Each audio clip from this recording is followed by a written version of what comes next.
La propaganda bélica en Europa está funcionando a toda máquina. Tanto en los medios tradicionales como en las redes sociales, se escucha a cualquiera que pida más guerra contra Rusia. ¿Cómo podemos salir de esto otra vez? Esa es la pregunta que aborda hoy mi invitado, el autor y dramaturgo alemán Fabian Scheidler, que publicó recientemente un libro en alemán titulado, si lo traduzco, Capaces de paz, ¿cómo podemos dejar de crear a nuestros propios enemigos? Señor Scheidler, bienvenido. Gracias por invitarme. Hablemos un poco de esto. Para las personas que no están directamente presentes, como usted, en Alemania o en Europa, ¿cómo describiría la situación actual, el discurso público sobre la guerra y la paz con Rusia?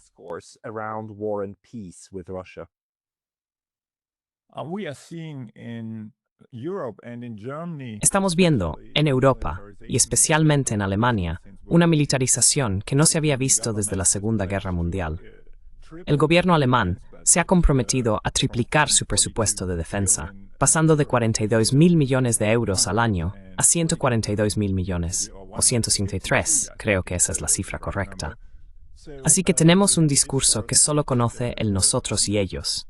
Es blanco o negro, el bien contra el mal. Es como una versión de Harry Potter de la geopolítica. Y cualquiera que cuestione la narrativa de que Rusia invadirá pronto los países de la OTAN es considerado un simpatizante de Putin.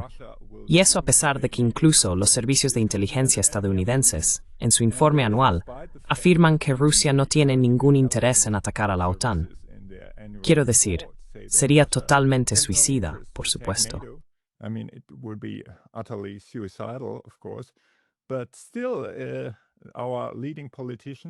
Aún así, nuestros principales políticos, ya sean los verdes, los conservadores o los socialdemócratas, han puesto en marcha una máquina de propaganda que dice a la gente, bueno, no tenemos otra opción que rearmarnos de una forma nunca vista desde la Segunda Guerra Mundial, porque los rusos vienen. Y esto es, por supuesto, un completo disparate, aunque la invasión rusa de Ucrania fue un crimen grave. Pero aún así, no existe una visión realista de nuestra situación. Y, por supuesto, esto se está utilizando para apuntalar el complejo militar industrial en un momento en que Alemania tiene muchos problemas. Económicamente, una recesión de 2 años, la más larga de la historia alemana. También vemos una militarización en todas las partes de la sociedad. El ejército alemán está entrando en las escuelas para difundir su narrativa bélica, incluso en los jardines de infancia. Están por todas partes, en el espacio público, mientras que el movimiento pacifista se encuentra en una posición bastante débil en esta situación.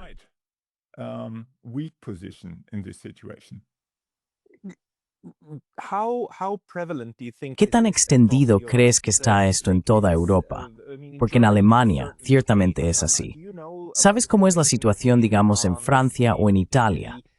Mi impresión es que Alemania está especialmente beligerante en este momento, pero hay tendencias similares en otros países europeos.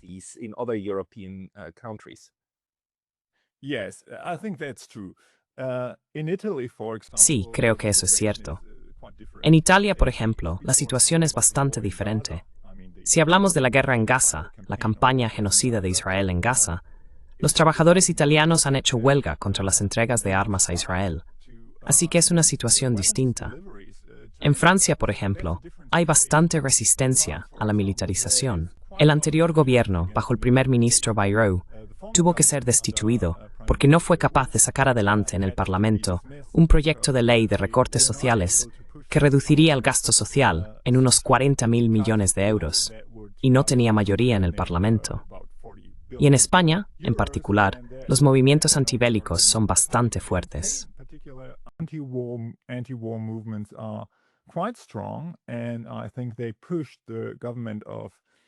Y creo que presionaron al gobierno de Sánchez, el socialdemócrata, para que fuera el único gobierno de la Unión Europea que se negó a acatar la exigencia de Donald Trump de aumentar el presupuesto militar al 5% del PIB. España dijo, bueno, con el 2% nos basta.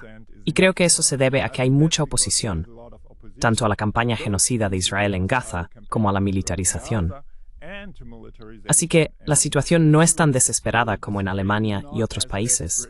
Pero aún así, los principales políticos, especialmente en el Parlamento Europeo, son extremadamente beligerantes. Incluso están dispuestos a seguir un camino económicamente suicida. Ahora tenemos una situación en la que Ucrania está perdiendo claramente la guerra.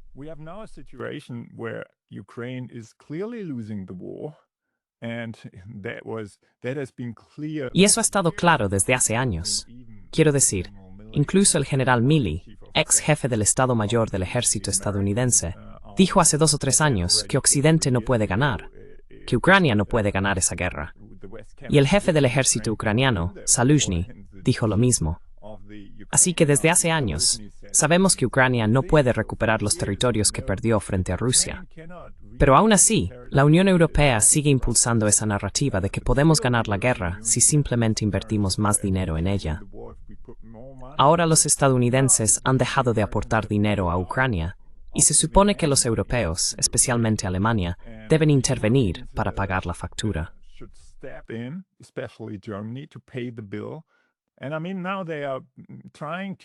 Y quiero decir, ahora están intentando hacerse con los activos rusos en Bélgica, unos 180.000 millones. Pero eso sería suicida para Bélgica, porque habría demandas contra Bélgica y la Unión Europea para devolver ese dinero. Según el derecho internacional, no se pueden confiscar esos fondos.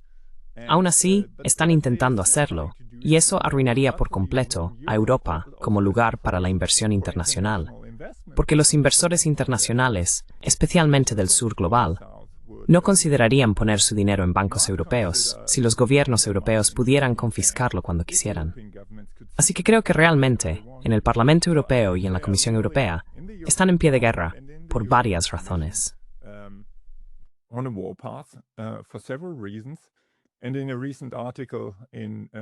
Y en un artículo reciente en la New Left Review, en la primavera de 2024, argumenté que la idea es, como dijo una vez el Financial Times, convertir el estado del bienestar europeo en un estado de guerra.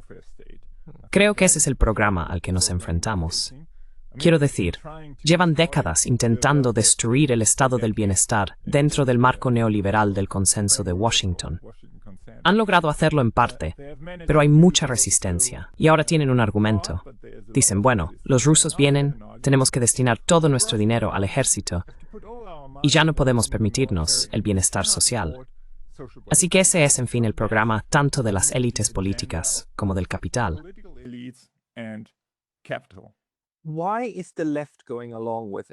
¿Por qué la izquierda está aceptando esto? Y no me refiero necesariamente al partido de la izquierda, sino más bien al SPD. Parece que este es el consenso. Además, incluso en Suiza, el Partido Socialdemócrata, del cual soy miembro de pago, una de las cosas que no me gusta es que estén tan dispuestos a seguir esta narrativa de, bueno, hay que resistir a los malvados rusos. Especialmente ahora en el contexto europeo, it's at Semaker, is in Isavorin be the sing the thar, swathing ropes in.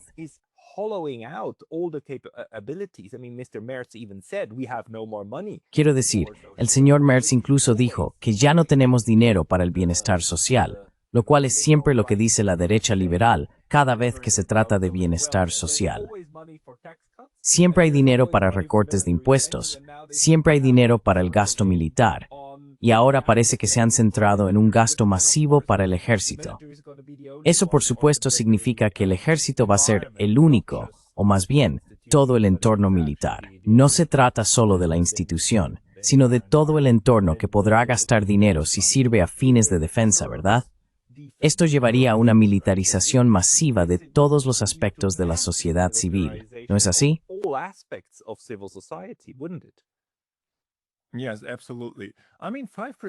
Sí, absolutamente. Quiero decir, el 5% del PIB, debo recordar a todos, equivale al 50% del presupuesto nacional en los países de la OCDE. Normalmente el presupuesto nacional del gobierno central representa alrededor del 10% del PIB. Así que gastar el 5% del PIB supone el 50% del presupuesto nacional. Es casi la misma cantidad que teníamos bajo el Kaiser, bajo el emperador alemán, antes de la Primera Guerra Mundial. Así que es realmente algo inaudito.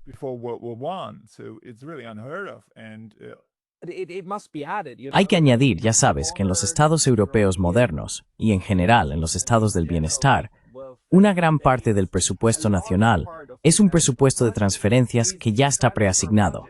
Se destina a pensiones, a sanidad, a todo tipo de cosas que ya están, en cierto modo, grabadas en piedra. Así que eso lo hace aún peor.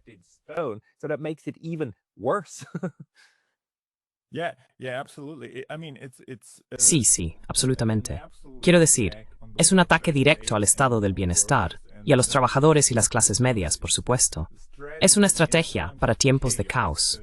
Ya sabes, el sistema capitalista mundial está en una situación desesperada, y Occidente en particular, la hegemonía occidental, está en declive. El propio capitalismo occidental está profundamente en decadencia. Así que están desesperados por encontrar formas de mantener el sistema en funcionamiento y de preservar sus privilegios, su poder y su riqueza. Y una manera de hacerlo es crear un estado de excepción permanente. Lo hemos visto de varias formas. Lo tuvimos con la guerra contra el terrorismo, por supuesto.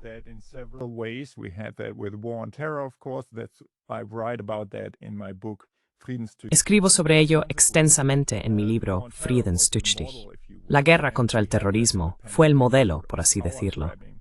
Y vimos lo mismo durante la pandemia, una especie de acaparamiento de poder por parte de las élites para canalizar enormes cantidades de dinero hacia los bolsillos de los accionistas de grandes empresas como Pfizer y otras. Y ahora es Rheinmetall.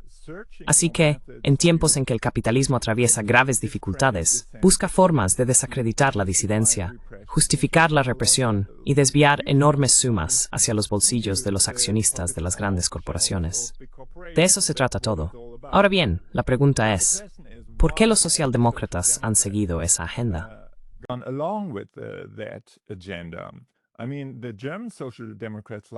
Quiero decir, los socialdemócratas alemanes, al igual que los austríacos, tienen una tradición muy importante de políticas de distensión. Bajo Willy Brandt en Alemania, Bruno Kreisky en Austria y Olof Palme en Suecia, desarrollaron el concepto de seguridad común en la década de 1970, que fue crucial para poner fin pacíficamente a la Guerra Fría y para lograr la reunificación alemana. El concepto de seguridad común se creó en el apogeo de la Guerra Fría, después de que la Unión Soviética invadiera Praga para poner fin al movimiento de la Primavera de Praga, y mientras los estadounidenses bombardeaban Vietnam, con 4 millones de muertos. Así que tampoco eran tiempos agradables.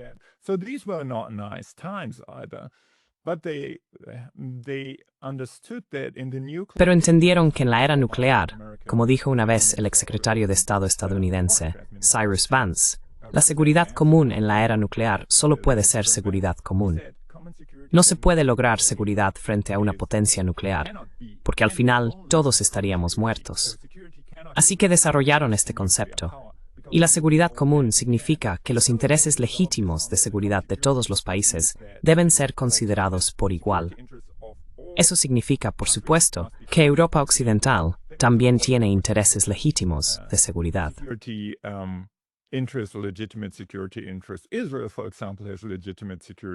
Israel, por ejemplo, tiene intereses de seguridad legítimos, al igual que Estados Unidos y otros. Pero del mismo modo, los rusos, o la Unión Soviética en su momento, también tienen intereses de seguridad legítimos.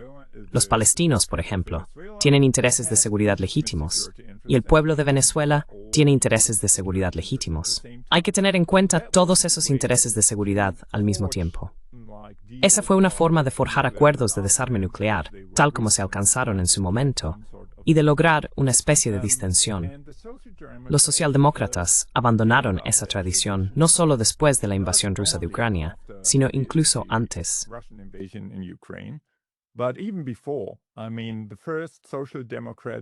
Quiero decir, el primer gobierno socialdemócrata y verde en 1998 decidió bombardear Serbia en una guerra ilegal de agresión contra la antigua Yugoslavia en 1999. Ese fue el primer paso en la violación del derecho internacional por parte de un gobierno alemán después de la Segunda Guerra Mundial. Desde entonces, tanto los verdes como los socialdemócratas han saboteado, en cierto modo, su propia tradición de seguridad común y políticas de distensión.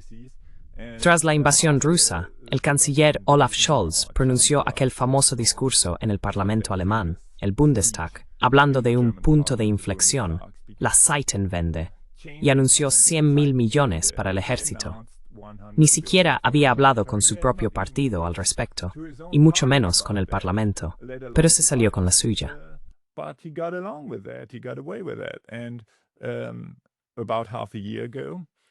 Hace aproximadamente medio año, tuvimos en Alemania enmiendas constitucionales que permitieron un gasto ilimitado para el ejército. Antes, existían restricciones presupuestarias y límites de deuda para todo tipo de gastos del Estado, pero se levantaron para el ámbito militar. Los verdes incluso exigieron levantarlos también para los servicios secretos, para los servicios de inteligencia. Así que ahora tenemos un presupuesto ilimitado para el ejército, pero al mismo tiempo sufrimos austeridad para el resto de la población. En realidad, se trata de destruir el estado del bienestar. Los socialdemócratas incluso acuñaron el término aptos para la guerra. Ese fue nuestro ministro de Defensa en el anterior gobierno, y también en el nuevo. El título de mi nuevo libro es Aptos para la paz.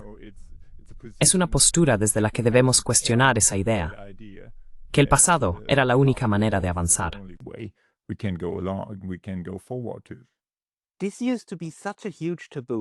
Esto solía ser un gran tabú, ya sabes, en Alemania. Y he tenido otras discusiones con gente en este canal. La idea misma de que Alemania volviera a ir a la guerra era en sí misma una especie de idea paria, ¿verdad? Solo los tipos de extrema derecha, ultranacionalistas o neonazis seguían soñando con una Alemania que saliera a luchar. Pero en los últimos 20 años eso ha cambiado. Primero lentamente, ya sabes, hacia la posibilidad de contribuir a operaciones humanitarias, ¿verdad?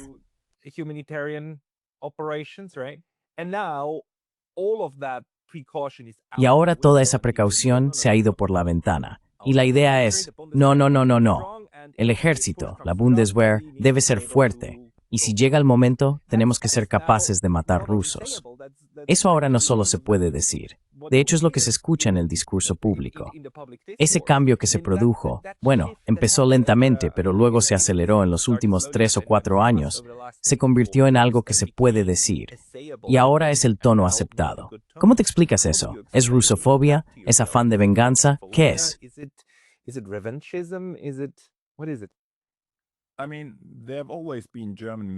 Quiero decir, siempre ha habido militaristas alemanes, pero tenían un problema: la Segunda Guerra Mundial y el Holocausto. Así que Alemania se vio obligada a ejercer cierto tipo de contención en lo que respecta al ámbito militar. También existían movimientos pacifistas muy fuertes en Alemania. En los años 80, por ejemplo, cientos de miles de personas salieron a las calles para protestar contra el rearme nuclear. Al mismo tiempo, había intereses dentro del complejo militar industrial que querían romper este tipo de estancamiento alemán, desde su punto de vista, para impulsar el poder militar y volver a convertirse en la fuerza militar más poderosa de Europa, algo que, por supuesto, otros países europeos no deseaban.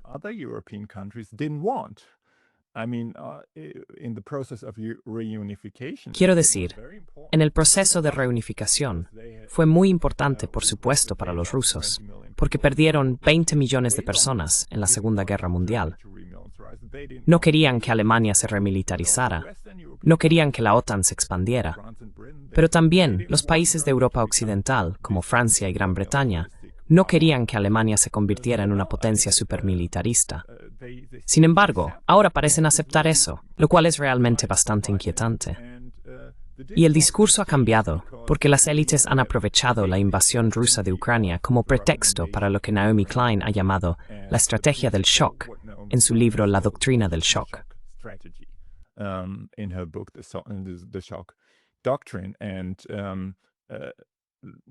Y en ese momento, cuando la gente puede ser engañada y manipulada por el miedo, por este alarmismo de que los rusos van a destruirnos a todos, se les dice que es una guerra contra los llamados valores occidentales. Lo cual es un término interesante, porque fue el mundo occidental, el mundo capitalista occidental, el que ha sido responsable de 500 años de expansión colonial, esclavitud, genocidios, ecocidios, las mayores guerras de la historia humana. Esa es la tradición de Occidente. Pero aún así, hablamos de valores occidentales, lo cual es una idea bastante ridícula. Y en Oriente, esa es una narrativa de larga data.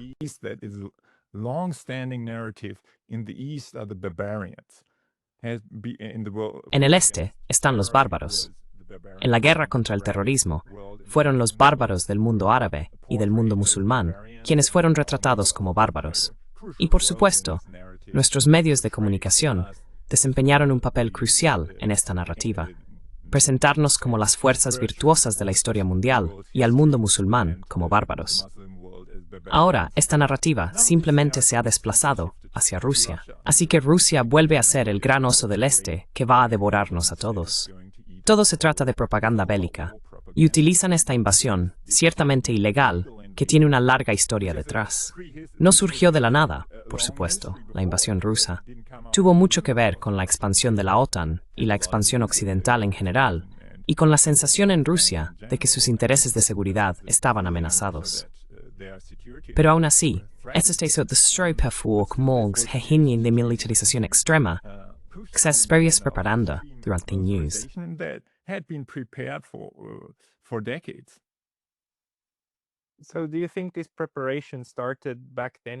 Entonces, ¿crees que esta preparación comenzó en 1999, con Serbia, con Yugoslavia? Quiero decir, por un lado, sí, 1999, fue justo cuando llegó Schröder, cuando los socialdemócratas llegaron al poder, ¿verdad? Pero luego en 2003 estuvo la guerra de Irak, y Alemania no participó, ni tampoco los franceses. Dijeron, no vamos a hacer esto. Por eso fue una coalición de los dispuestos y no una operación de la OTAN. Entonces, ¿dónde crees que empezó el momento en que los socialdemócratas realmente abandonaron, digamos, esa mentalidad de la Guerra Fría, de no a la guerra con nosotros?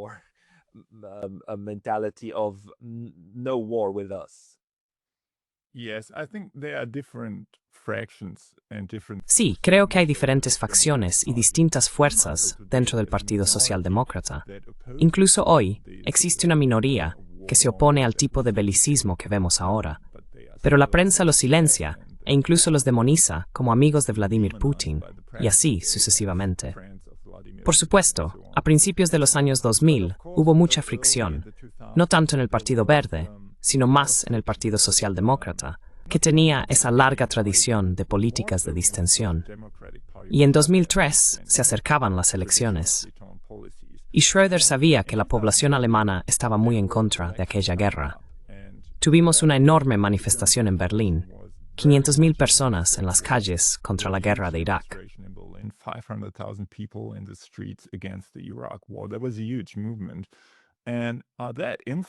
Fue un movimiento enorme y, por supuesto, influyó en sus decisiones porque quería ser reelegido, al igual que los verdes. Así que decidieron no apoyar la guerra, pero aún así la respaldaron, porque muchas de las operaciones estadounidenses se planificaron y coordinaron desde bases militares de Estados Unidos en Alemania. Tenemos muchas de ellas. Y eso fue, por supuesto, completamente ilegal.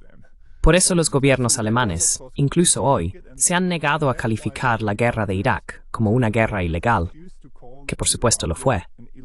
Porque una vez que admitieran que la guerra fue ilegal, eso significaría que permitir que el ejército estadounidense operara desde territorio alemán también era ilegal.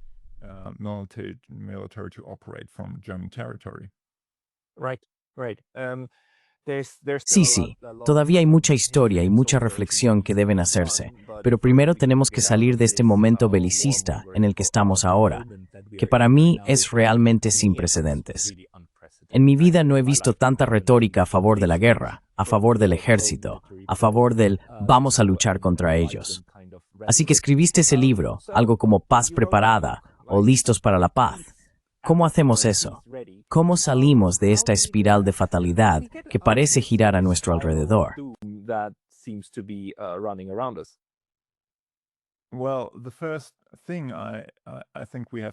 Bueno, lo primero que tenemos que hacer es entablar una labor diplomática. La Unión Europea, incluidos los gobiernos francés, alemán y británico, ha saboteado todo tipo de esfuerzos diplomáticos. Eso comenzó antes, ya a principios de 2022, justo después de la invasión rusa. Hubo negociaciones serias en Estambul y en otros lugares, y elaboraron un plan de 10 puntos, que también fue propuesto por Ucrania. Estuvieron cerca de alcanzar un acuerdo que incluía la neutralidad de Ucrania, algo que, por supuesto, Henry Kissinger y muchos otros estrategas estadounidenses habían propuesto hace mucho tiempo, porque esa es, naturalmente, la única solución para Ucrania.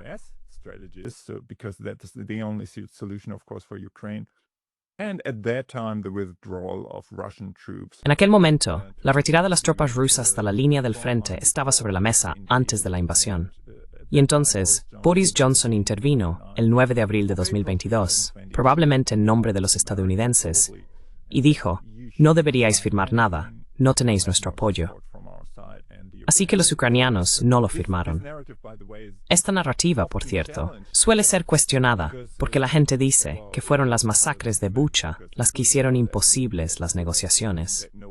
Pero incluso el propio Zelensky dijo en televisión, cuando estaba en Bucha, que querían negociar y seguir negociando.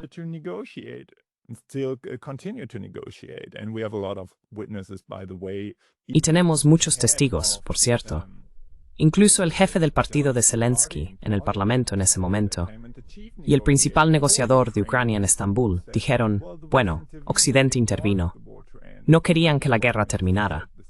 El ministro de Asuntos Exteriores turco dijo lo mismo.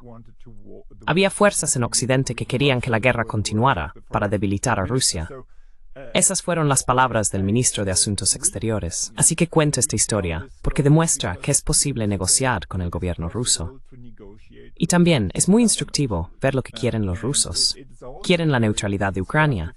No quieren fuerzas de la OTAN allí. Ahora bien, ¿qué ha hecho la Unión Europea?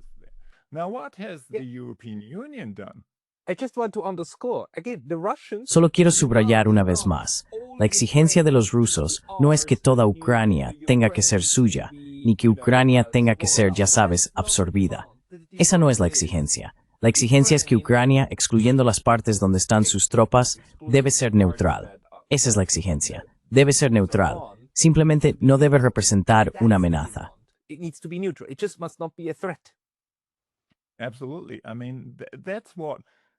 Absolutamente. Quiero decir, eso es lo que decían personas como George Kennan, que inventó la estrategia de contención. Era un guerrero de la Guerra Fría.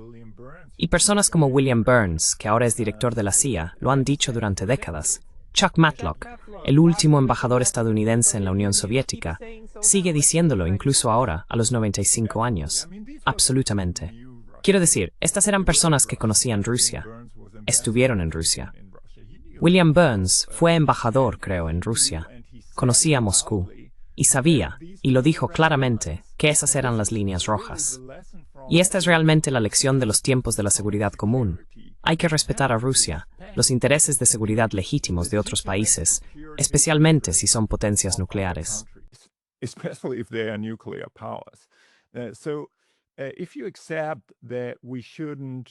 Así que, si aceptas que no deberíamos permitir que México se convierta en miembro de una alianza militar rusa o china y tenga armas nucleares en su territorio junto a la frontera de Estados Unidos, creo que sería una muy mala idea, y todos estarían de acuerdo en que Estados Unidos no lo aceptaría.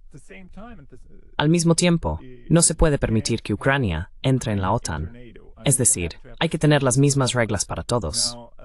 Ahora bien, la neutralidad ha sido una demanda clave de Rusia, pero la posición negociadora de Ucrania se ha debilitado considerablemente, también porque Occidente intervino en su momento y destruyó las negociaciones. Y ahora Ucrania no recuperará el territorio que perdió, ni Crimea ni el Donbass.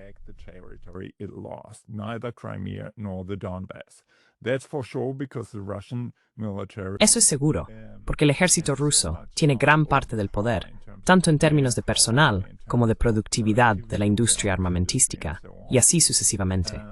Pero los europeos siguen negándose a reconocer esta realidad, y ahora están torpedeando todo tipo de propuestas, por ejemplo, de la administración Trump, para alcanzar algún tipo de acuerdo. Entonces, ¿qué podemos hacer al respecto? Tenemos que obligar a nuestros gobiernos a participar en la diplomacia, o al menos a no sabotearla, como hace la Unión Europea todo el tiempo. Por ejemplo, en primavera, cuando se hablaba de un alto el fuego, la Unión Europea y el gobierno británico dijeron, una vez que hay un alto el fuego, enviaremos tropas de la OTAN a Ucrania.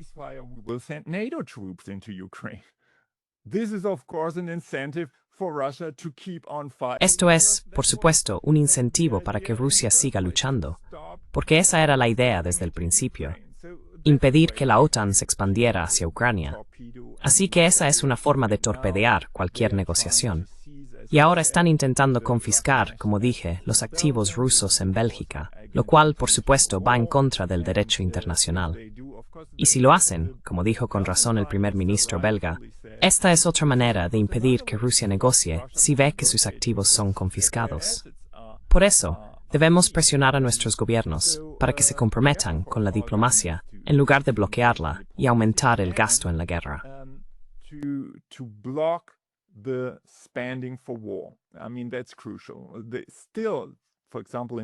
Quiero decir, eso es fundamental. Aún así, por ejemplo, en Alemania, el presupuesto militar aún no ha alcanzado los 150.000 millones de euros al año. Todavía podemos detenerlo. Podría haber mucha resistencia dentro de la sociedad civil, porque la gran mayoría de las personas en los países europeos tienen un gran interés en mantener el estado del bienestar y frenar este tipo de política de militarización. Y por eso, creo que hay potencial para alianzas en la sociedad civil, no solo en el movimiento pacifista tradicional, sino también entre quienes defienden los derechos de los trabajadores y demás. Así que hay mucho potencial, sí.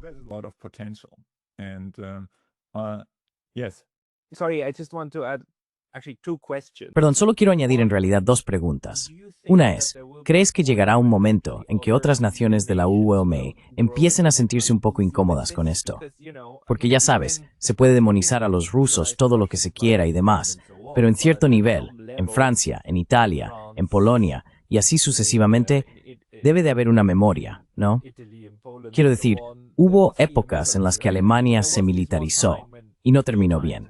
Entonces, ¿en qué momento crees que eso ocurrirá?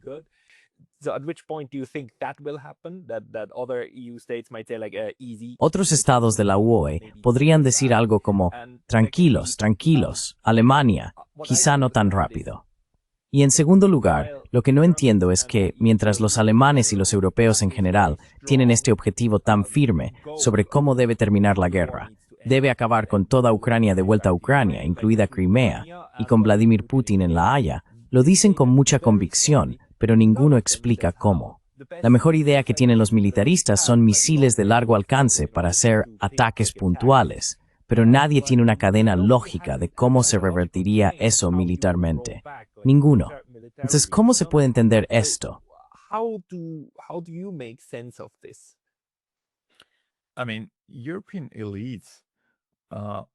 Quiero decir, las élites europeas realmente han perdido la cabeza. Han perdido el contacto con la realidad. Y por supuesto, quieren mantener la vieja narrativa de que Ucrania ganará esa guerra, lo cual es un completo disparate, porque han invertido tanto capital político, de hecho todo su capital político, y la mayor parte de su dinero en ello. El tiempo que haga falta, sí. El tiempo que haga falta probablemente signifique el tiempo que haga falta para que Europa se hunda, para que se vaya por el desagüe. Eso es lo que está ocurriendo. Europa está en un camino de autodestrucción total. Económicamente, está cayendo rápidamente. Diplomáticamente se ha vuelto completamente ridícula por varias razones.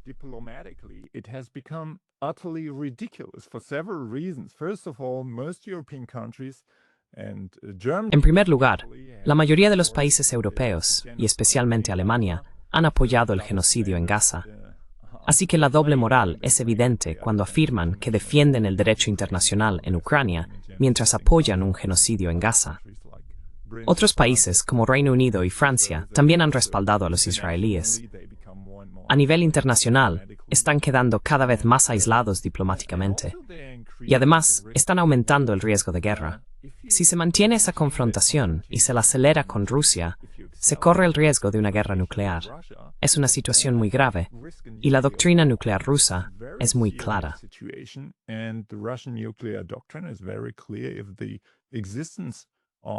Si la existencia de su Estado se ve amenazada, podrían usar armas nucleares primero. Esa es su doctrina militar. Así que no deberíamos hacer eso.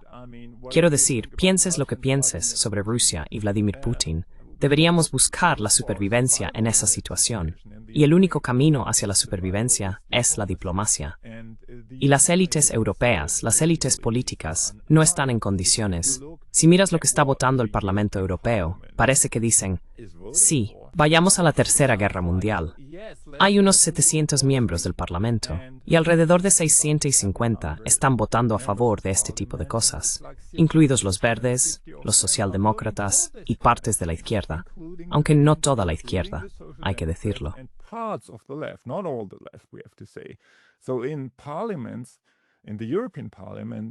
Así que, en los parlamentos, en el Parlamento Europeo, la resistencia es bastante débil. Al mismo tiempo, como mencionaste, creo que hay fuerzas en otros países europeos donde la resistencia está en aumento. Lo vemos en Bélgica, por ejemplo. Es un país pequeño, pero temen que su existencia esté siendo sacrificada. Quiero decir, la Unión Europea está dispuesta a sacrificar a Bélgica, porque si la UE confisca los activos rusos para crear préstamos para Ucrania y demás, Rusia probablemente llevará a Bélgica ante los tribunales y probablemente ganará, porque es contrario al derecho internacional sobre sus activos. Because it's against international law to seize these assets, and that will mean that Belgium will be responsible for 100. Y eso significaría que Bélgica sería responsable de devolver 180.000 millones a los rusos. Eso sería el fin del país. Y eso es muy interesante. Creo que en muchos países europeos la gente está observando esto con mucha atención. El hecho de que la Unión Europea esté dispuesta a sacrificar a uno de sus miembros por la locura de sus escenarios de guerra irreales. Pero creo que realmente depende de los movimientos por la paz, porque ya no sabemos confiar en las élites políticas. Están ligadas al complejo militar industrial. No todas, pero muchas. Así que la sociedad civil puede movilizar contra esta locura.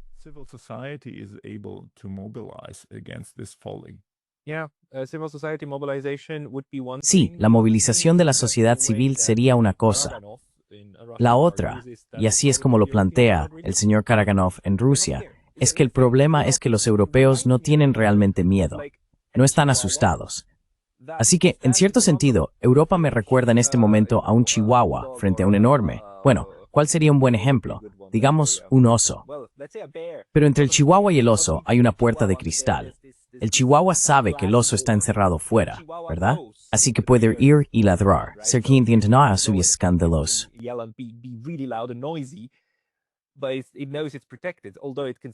Pero sabe que está protegido, aunque pueda ver todo lo que hay al otro lado. Pero si se levantara la puerta de cristal, entonces las cosas se pondrían realmente serias. Entonces quiero decir, ¿qué es ahora lo que hace que los europeos estén tan seguros de sí mismos, que puedan usar toda esa retórica, cuando, claramente, sin los estadounidenses, no tienen ejército, no tienen defensa militar frente a esto? Quiero decir, nada. Sería un juego muy desigual si llegara a eso, ¿verdad? ¿Qué es esa puerta de cristal que les da tanta seguridad?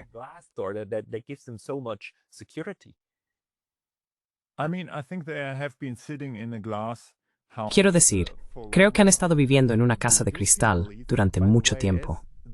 Las élites europeas, al igual que las élites estadounidenses hasta hace poco, se han negado a reconocer y admitir que la era de su hegemonía en el sistema mundial está llegando a su fin. De hecho, ya está terminando, y no quieren aceptarlo. Quieren seguir siendo los amos. Y por supuesto, los estadounidenses eran los amos de los amos, y los gobiernos europeos, la mayoría de ellos, han sido sus perritos falderos durante mucho tiempo. Pero ya sabes, los BRICS, en términos de PIB, son mucho más fuertes que los países de la OTAN o del G7 en cuanto a población y demás. Así que están perdiendo su hegemonía, y no quieren aceptarlo. Y también están perdiendo la guerra en Ucrania, que ha sido una guerra por delegación desde el principio.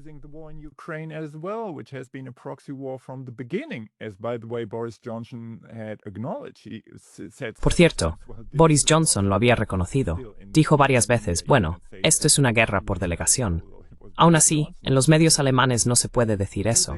Lo llaman una narrativa de Putin, aunque fue Boris Johnson quien lo dijo. Así que no pueden aceptar su declive, y esa es una situación muy peligrosa. Si tienes una potencia hegemónica en declive, Estados Unidos, y unos satélites en declive, por así decirlo, en la Unión Europea, y no quieren ver la realidad, el chihuahua sigue creyendo que es un oso o un bulldog. Actuarán de una manera completamente irracional. Y eso es lo que están haciendo. Por eso tenemos que detener esta locura y actuar sobre la base de la realidad. La realidad es, como has dicho, que los europeos tienen muy poco, tanto en términos militares como económicos, para ir a la guerra con Rusia. Y es una potencia nuclear.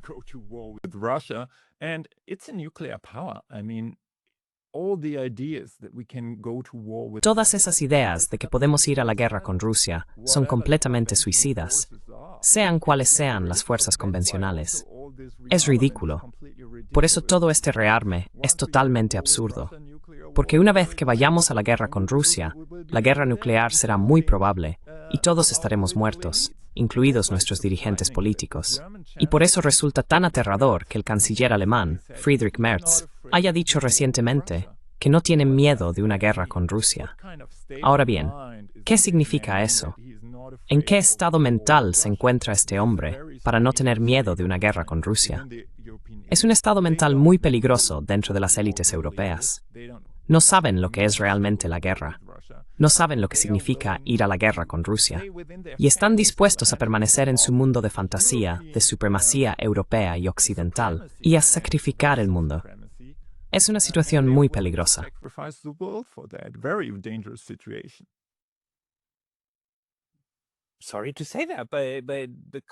Siento decirlo, pero el país ya ha estado en ese lugar antes y le dieron un nombre. Lo llamaron Barbarroja, ¿verdad? Pensaron que podían ganar y no ocurrió, ¿verdad? Es solo que, lo siento, no quiero ir tan lejos. Quiero decir, es muy frustrante ver que después de 80 años, todo ese espíritu de nunca más parece significar algo completamente distinto para las personas que están en el poder ahora. Sí, absolutamente.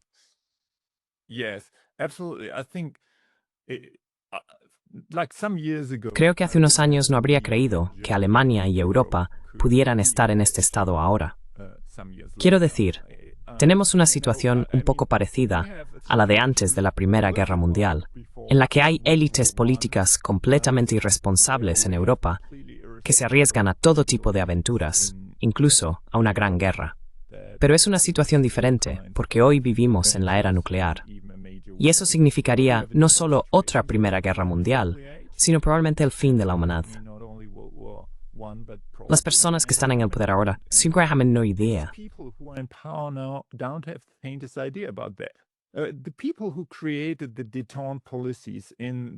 Las personas que crearon las políticas de distensión en los partidos socialdemócratas en los años 70 habían vivido la Segunda Guerra Mundial. Willy Brandt era socialista, antifascista, arriesgó su vida para combatir el fascismo y sobrevivió. Y por eso sabía lo que significa la historia. Por eso sabía lo que significa la guerra. Y hoy, la gente no tiene, como señaló Günther Anders, el filósofo alemán, hace 50 o 60 años, la imaginación para comprender las posibles consecuencias de sus actos.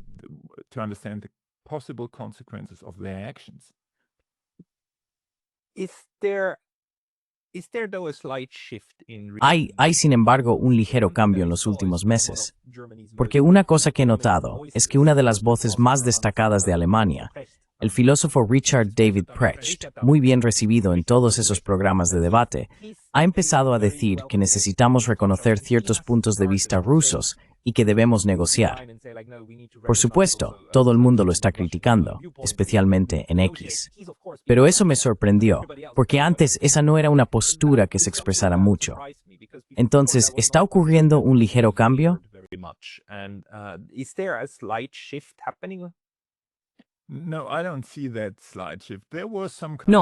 No veo ese ligero cambio. Hubo algún tipo de oposición desde el principio.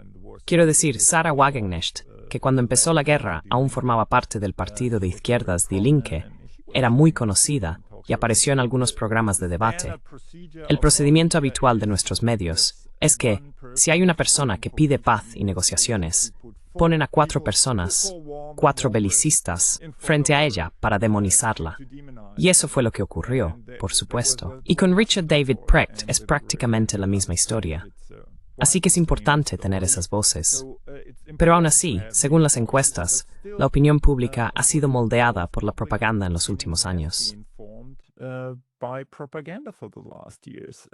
But there's a glimmer of hope because Pero hay un atisbo de esperanza, porque el gobierno alemán quiere reintroducir el servicio militar obligatorio, y los jóvenes no están de acuerdo. Es decir, aunque no tengan opiniones muy firmes sobre cómo acabar con la guerra en Ucrania, saben que no quieren morir en una guerra con Rusia. No quieren servir, la mayoría de ellos. Así que el sábado habrá una huelga de estudiantes y alumnos alemanes en los colegios, siguiendo la tradición de las huelgas por el clima. Espero que este tipo de resistencia avance, porque si la generación joven dice no a este tipo de militarización, tendremos una oportunidad de cambiar de rumbo.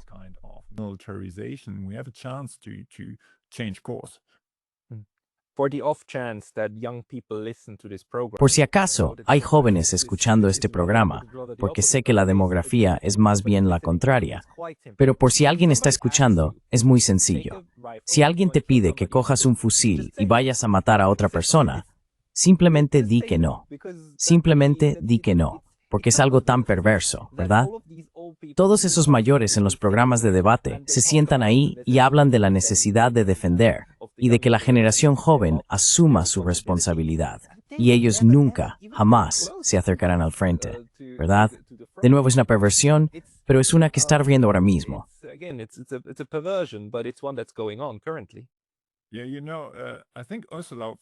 Sí, sabes, creo que a Ursula von der Leyen, la presidenta de la Comisión Europea, le preguntaron recientemente si sus familiares irían a la guerra en caso de un conflicto con Rusia. Dudó, y luego dijo que no. Y lo mismo, por cierto, ocurre con los votantes del Partido Verde, que se ha convertido en uno de los partidos más beligerantes de Europa. Era un partido fundado sobre la paz, la ecología y el anticapitalismo, y hoy es todo lo contrario. La mayoría de los votantes verdes quieren el rearme, más entregas de armas a Ucrania, que la guerra continúe, y así sucesivamente. Pero también es el partido cuyos votantes están menos dispuestos a servir en el ejército.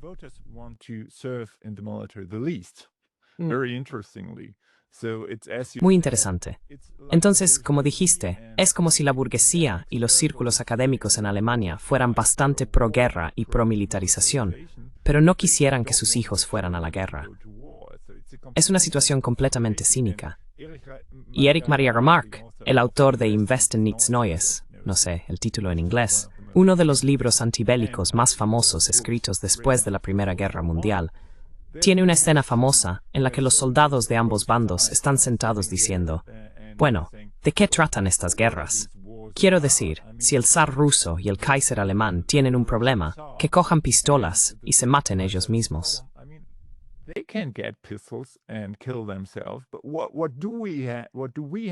Pero ¿qué tenemos que ver nosotros con eso? Deberíamos mantenernos al margen. Y, como dijiste, toda esa idea de que la gente obedece cuando los de arriba dicen, coge un fusil y dispara a tu vecino, es absurda. Hicieron falta cientos de años de disciplina a través de la educación, la militarización y la propaganda para convencer a la gente de que debía obedecer en una situación así. He escrito extensamente sobre ello en mi libro, El fin de la megamáquina. Este tipo de negativas a obedecer es fundamental para la paz. Y cuando miras la guerra de Vietnam, este es mi último punto, fue ese momento decisivo en el que salió a servir.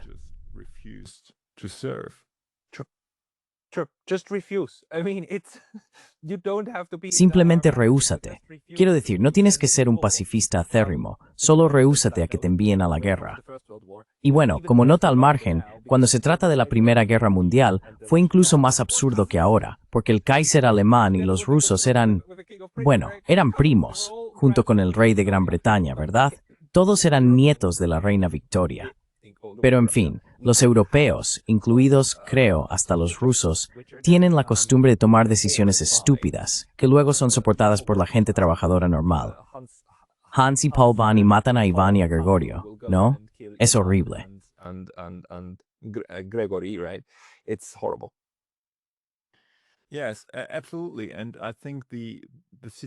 Sí, absolutamente. Creo que la situación en la que estamos es que los europeos fueron utilizados durante 500 años a lo largo de la expansión del sistema capitalista occidental. Pero eran ellos quienes tomaban las decisiones. Podían colonizar otros países a su antojo, podían enviar a su propia gente a la guerra cuando quisieran. Pero esos tiempos se han acabado, y no quieren aceptarlo. No quieren aceptar el fin de la hegemonía occidental, y ni siquiera quieren aceptar el hecho de que somos, al menos formalmente, sociedades democráticas, en las que la gente puede decir no a la guerra, ¿verdad?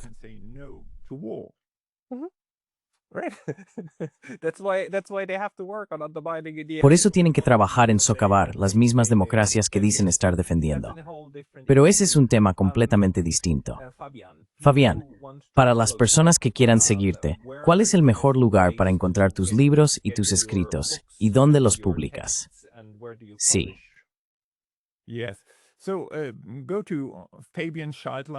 Ve a fabianscheidler.com. Allí encontrarás muchos artículos y videos. También escribo para Le Monde Diplomatique y otros periódicos en varios idiomas, así que hay mucho material disponible. También puedes seguirme en X, Blue Sky, Facebook y demás. Pondré los enlaces a tus perfiles en la descripción de este video más abajo. Fabian Scheidler, muchas gracias por tu tiempo hoy. Gracias por invitarme.